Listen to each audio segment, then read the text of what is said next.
All right, I am messing with a 1980 CM400. Pretty much the same thing as the CB400 and very similar to the 450. I have a carburetor explosion on my bench right now. Basically, I figured I'd go through the major problem areas that I've identified on this carb set, which, like I said, it's pretty similar on the other years of 400s and 450s. I heard it's even the same as the CB750 carbs. It's just half of them with different jets, I'm sure. So let's get into it. So one of the float bowls houses the accelerator pump, and here's the cover. It has one of these little ball bearing valves inside. I don't know the proper name. That little ball bearing should be free. If you blow through and clean it out, it's probably not a big deal. It's not a very big area. If you blow through this hole, you're gonna get fluid coming around this and up through the bottom, and you'll get like a funky little 4-point spray out of there.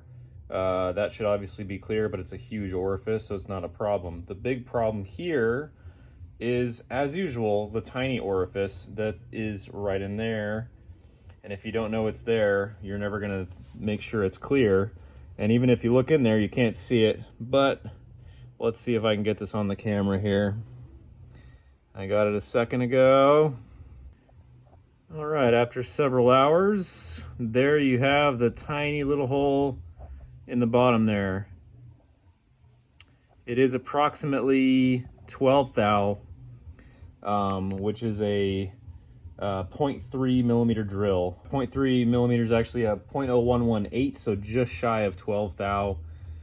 I actually took a junky drill here and I ground the point on it, and I kept measuring it. I was just not grinding, but using a sander, and I ground it to where it just fits through, and I was able to poke that through. Otherwise, good luck trying to get that clear. It'll just get in that powdery greenish corrosion that you end up with in carbs.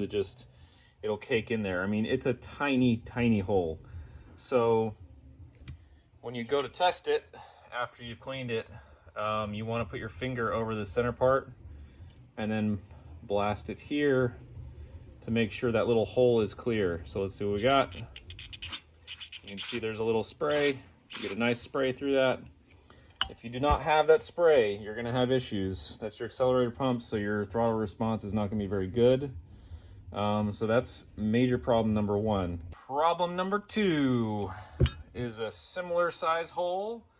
I made another little tiny drill cleaner because if you have one of these Can-L carb ones, the very smallest size may fit. Mine actually popped out and is gone. The next size up is 15 thou. It barely doesn't fit. I sanded this to about 13 to 14 thou, so just a hair bigger than the other one, and this one goes through. And we are after this hole, which is part of the air cutoff circuit. And I don't know if you'll be able to see this either. I'm trying here, folks, but I don't know if this one's gonna come through.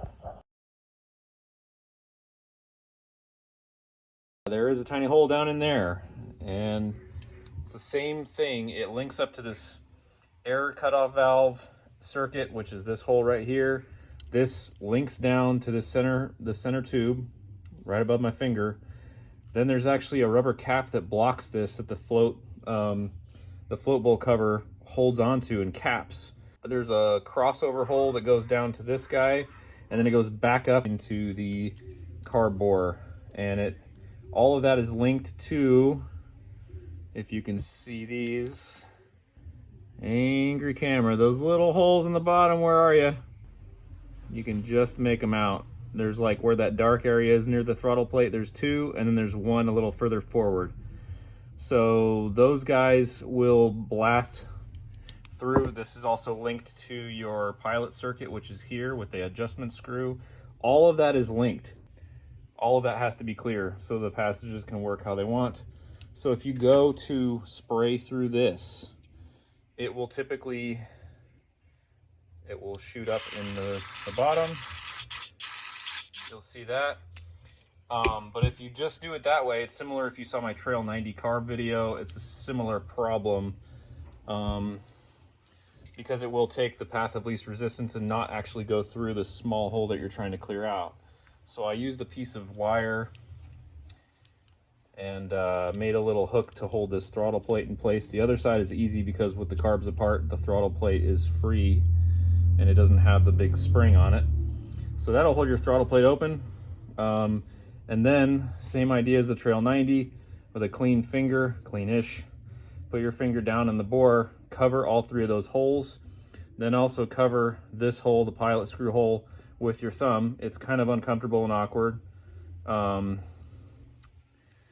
with all that sandwiched, we'll go again with this hole, and that bottom tube should be squirting fluid, which it does, and there should be a sharp little stream out of it just like that. Again, if you have no fluid coming out that thing, you are clogged and you're not going to run properly. The rest of this was easy. It was mainly just that center hole that was the problem.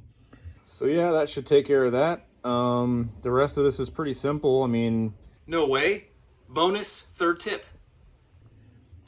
Hot dang, all you carburetor nerds are in for a surprise here. Tip number 3. So you have the main emulsion tube here that goes in there, and then you've got your main jet on top, which is where your slide needle goes. But if you don't look, there is actually there's a little main jet on this guy as well. If you pull this and think that's it, you're wrong.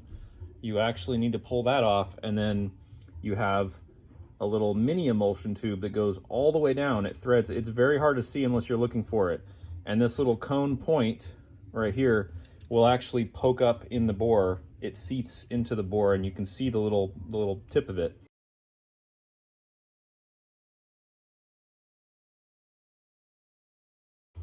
So do take this guy out as well, because it will also be prone to clogging. If you've got fuel problems, it's got small emulsion holes.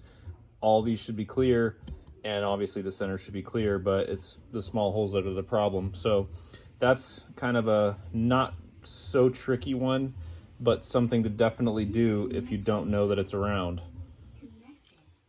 Anyways, I hope that helps you guys out and makes it a little bit better for your carbs. Maybe at the end you'll be in better shape than this piece of junk, and your bike might even run. Mine might even run after all this. And hopefully I'll do an update, because I'm working on an engine swap for one of my past builds.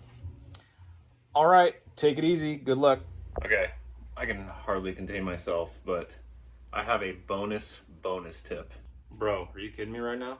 I am not kidding you right now. Okay, another very easily missed little tiny hole that will guaranteed be clogged and will cause running issues. There is the crossover fuel tube. There's 2 tubes here. That's where these little crossover tubes go. There is a tiny little jet in there. I'm pretty sure it's a jet. It was a little bit damaged on mine, but it looks like a tiny little jet. I tried to get it out, but it was not wanting to come out, and then it started kind of getting damaged, so I just left it alone. It should just be a little through jet. Just a really tiny version of something like that. If you know what exactly that is, I would love to know. If you can comment that. It did not show up in my climber manual at all, so I don't really think it's something to be messed with. It's just, it needs to be clear here, obviously. That's a big hole there. And then you might go like this and spray carb cleaner and go, oh, I'm fine. It goes through no problem. But the big problem is that it actually goes into the throat here. Initially, one of them was clear and this one was not. So if you need to check this side, you will have to cap off this big hole, because it'll just spray out here, because the hole is way bigger on this side. This is like probably about a 12 thou hole in there. It's very small. So then you will put your carb cleaner in here. You'll cap it just like for the pilot circuit, and you want to make sure you can see a nice sharp little fluid stream coming out of that little guy. Now that needs to do exactly that on both sides. The secondary carb on the other side where it goes to is a little simpler, because all it does is go in here and then straight out the tube. So on this case, you would just put it on the side, because there's no bottom exit. So we can get it like that. We can check. thing, you can see a nice sharp little fluid stream there coming out of that tube. So now on to the super fun part, because this is probably the most fun I've ever had trying to clean a little hole on a carburetor. I cannot think of a more fun one to do. Are you excited? I am. Anyway, here is a tiny little drill that I think was about 20 thou when it started. It's so small my phone won't even focus on it. It's so great.